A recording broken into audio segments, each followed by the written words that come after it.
So this is Kathleen Haney, my friend, and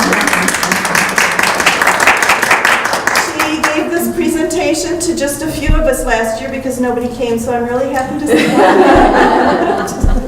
And it was awesome. I said, hey, you want to try again? And she said, sure. I don't know if she'll say sure next time.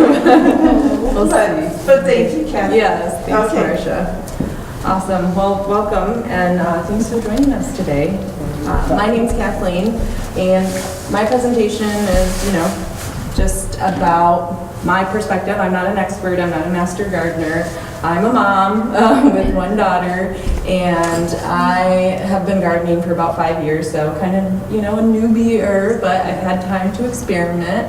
And then I also did provide a kids gardening program, which I'm going to revamp this year as well, at a local, just in-home daycare facility. So I'll talk about my experience with that and getting kids from basically ages 2 to 4 involved in the garden. So what we'll cover are what to think about before you begin, tools, what to plant, the daycare garden I did, books, activities and crafts, and then even some music, just different ways to incorporate gardening and get in the gardening spirit, if you will. So before you garden, there's a lot of things you want to consider before you just jump in. It doesn't necessarily have to be a long, drawn-out thought process, but these are a few things you'd want to consider. What can you realistically maintain? Like, how much time can you dedicate every week or every day to the garden, and how much time and attention can your little one dedicate as well? So when you're with the little people in the garden, they have interest for a certain period of time, especially at the younger ages, and then it vanishes and they see something else sparkly. So, but that doesn't mean they can't get something really good out of it. So the other thing is, you'll be probably doing most of it. Depending on the child's age, they are going to be your helper like they are with many other things where you may have to actually fill in for them. Something else to consider is what kind of fresh foods your family likes to eat and cook. Are there any allergies, those types of things, because you really want to grow what you want in your garden, what you want to eat. You also want to think about what your budget is. How much are you able to spend to get it started? I would say with gardening, usually there is more of a little bit of an upfront investment, but as you go on, it's that it doesn't continue at that same rate. So, and the thing about gardening too is you can make it work with pretty much any budget. It's just about how much you are willing to spend.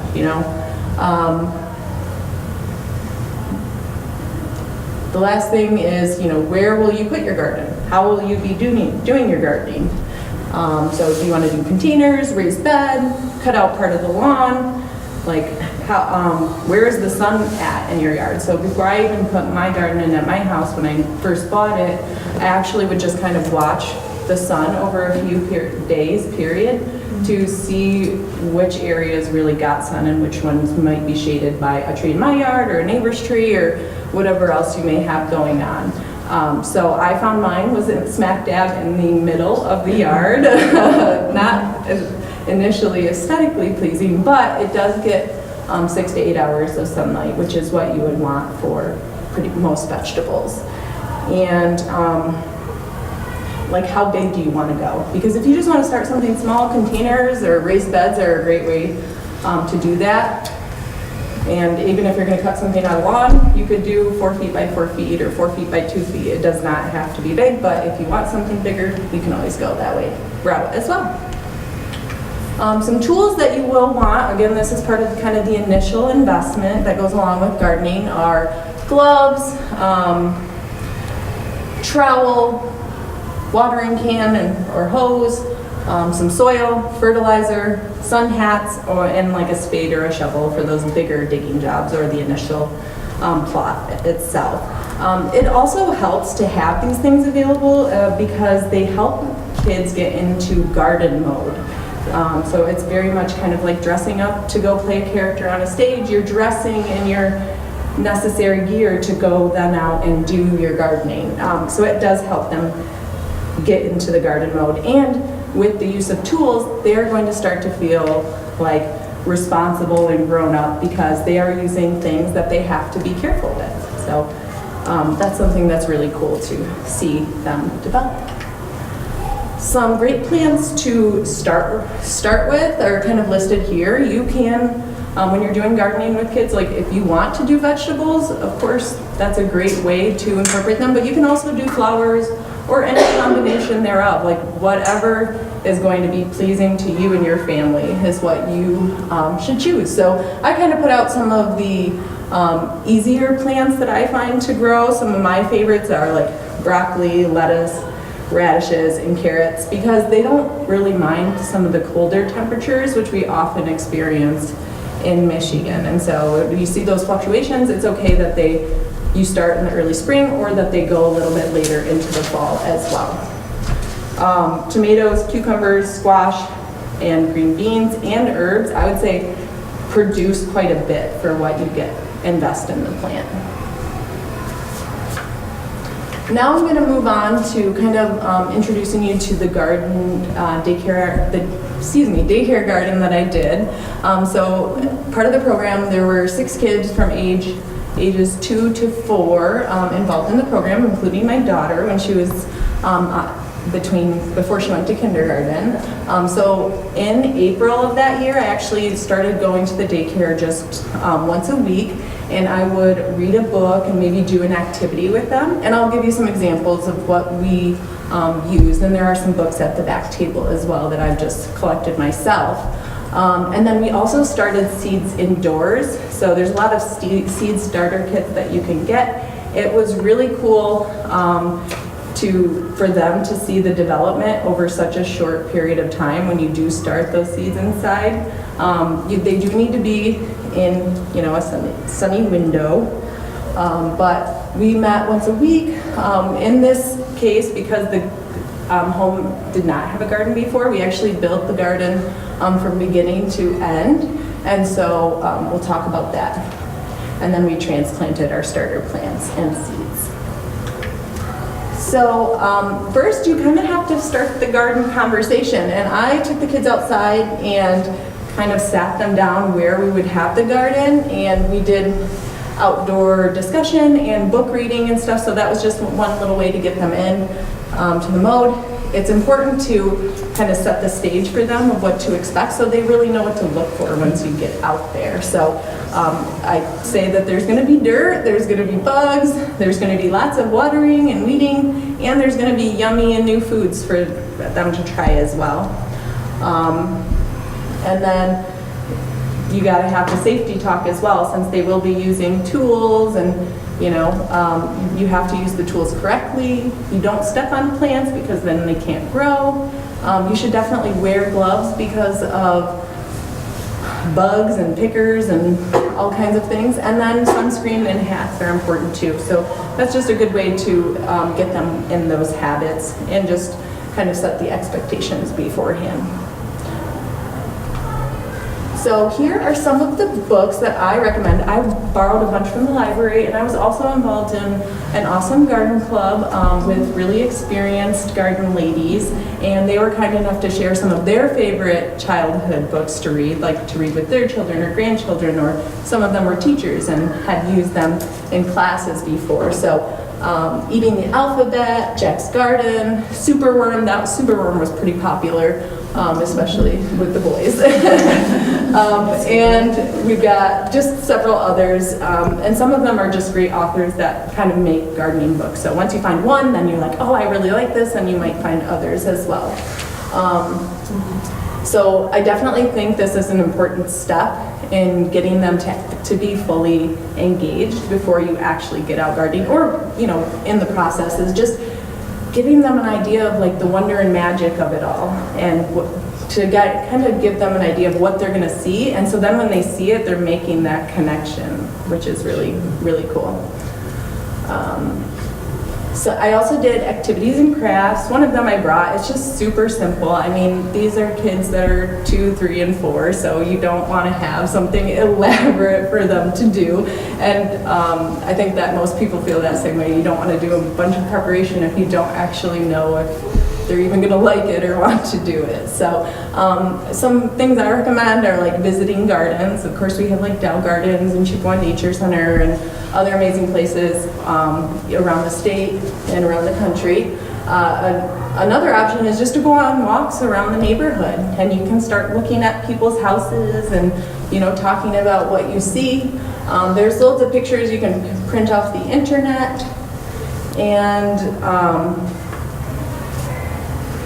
build a flower with construction paper, which is what we're doing here. You can paint rocks, paint pots, create plant labels. All of those are just super fun and cute, and basically the ideas are endless if you go on Pinterest or other places on the internet or even in the library.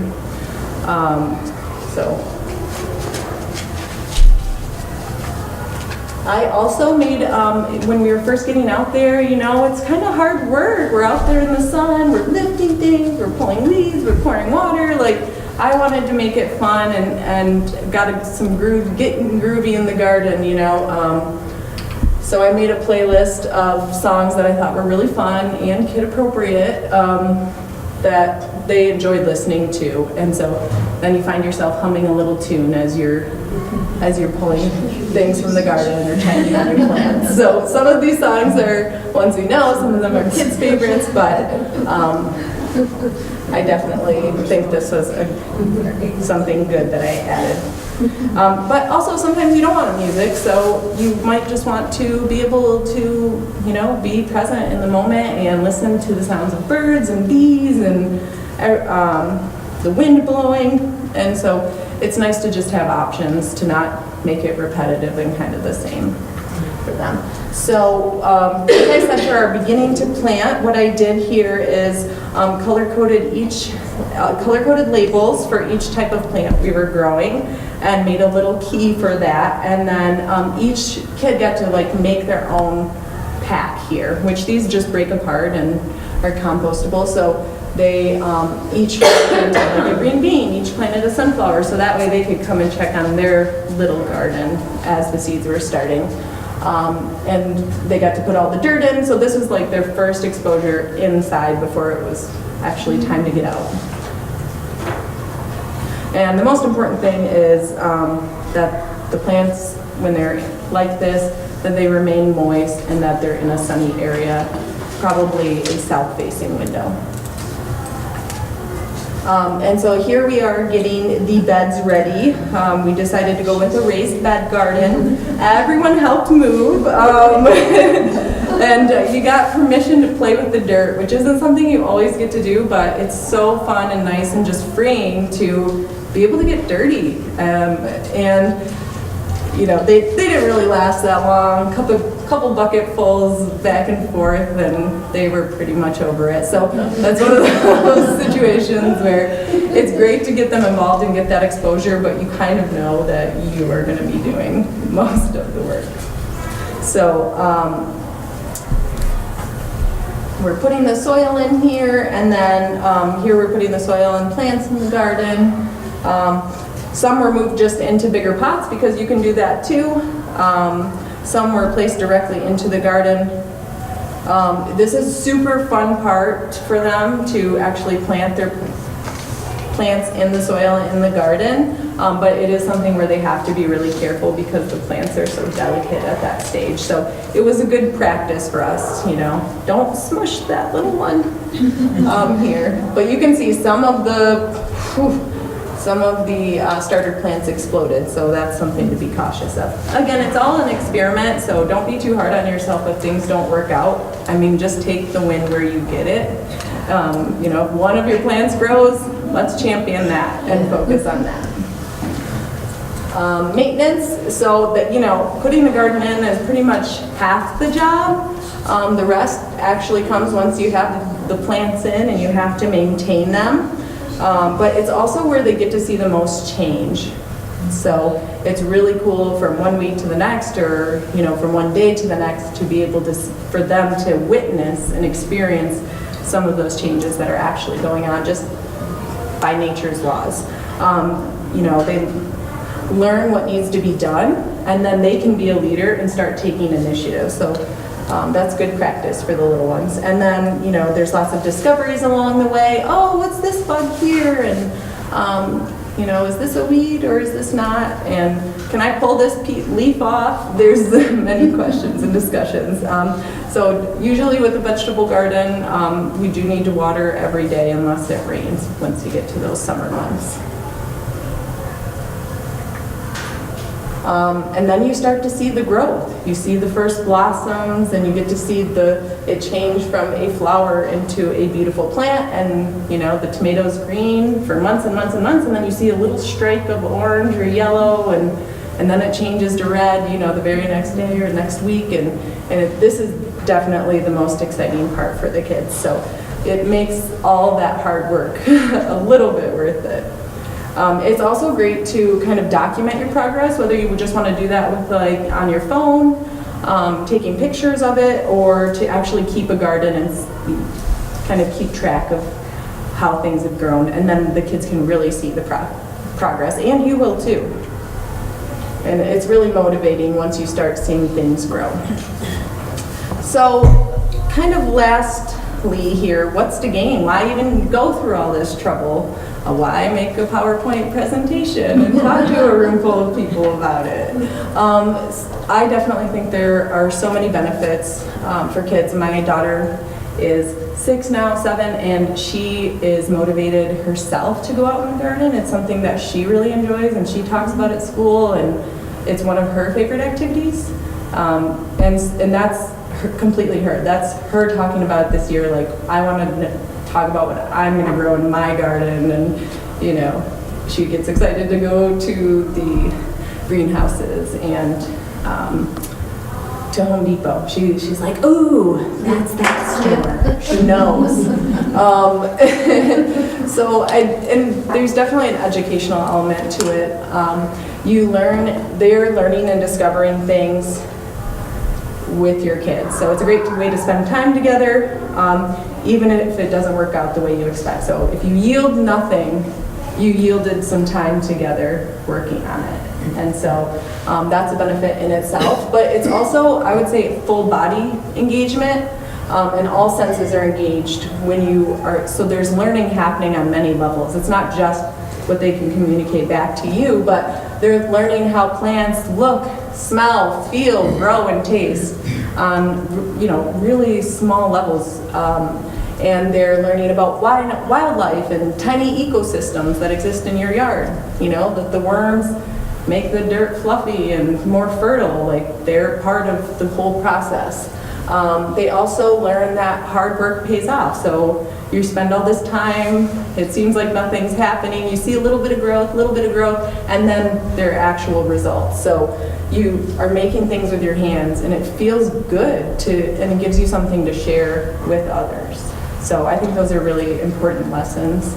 And like I said, time together, fresh and healthy food, like when you're growing vegetables, there's nothing cooler than being able to eat what you have grown.